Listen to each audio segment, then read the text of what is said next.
بسم الله الرحمن الرحیم و صلی الله علی محمد و آله الطاهرین و سیما بقیت الله فی الارضین روحی و ارواح من سواه لتراب مقدمه الفدا و عجل الله تعالی فرجه الشریف.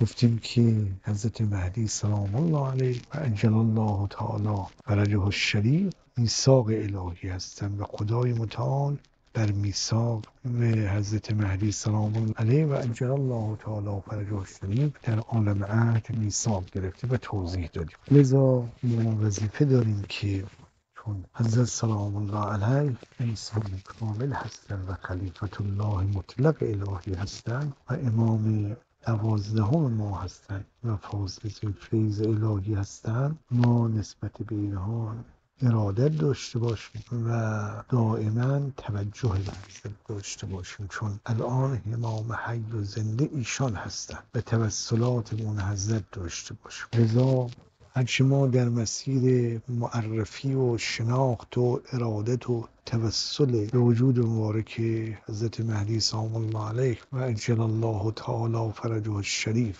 بیشتر قدم برداریم، مسیر تقربمون به خدا بیشتر میشه. این است که در روایات هم هست که راه رسیدن به کمال از طریق اهل بیت هستش و الان در بین اهل بیت اون انسانی که واسطه هست و این السبب المتصل بین الارض و السما هست وجود مبارک حضرت سلام الله علیه است. گفت که امروز شاه انجمن دلبران یکیست.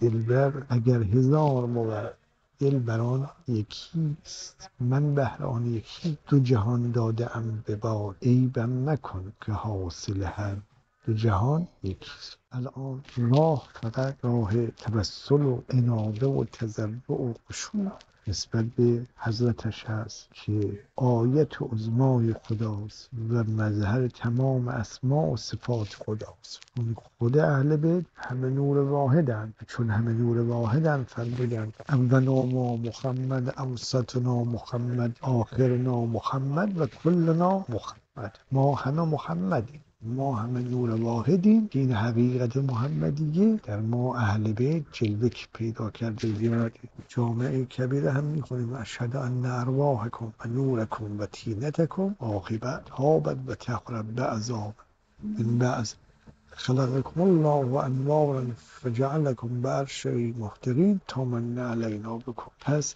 سعی کنید هر روز این زیارت آل یاسین رو بخونیم و عرض ارادت به آستان اون حضرت داشته باشید. این هم نکته‌ای در رابطه با این بحث زیارت آل یاسین تا اینجا. حالا وارد فقرات بعدی که میخوایم بریم برای بیشتر توضیح دادن انشالله باشه برای جلسه التماس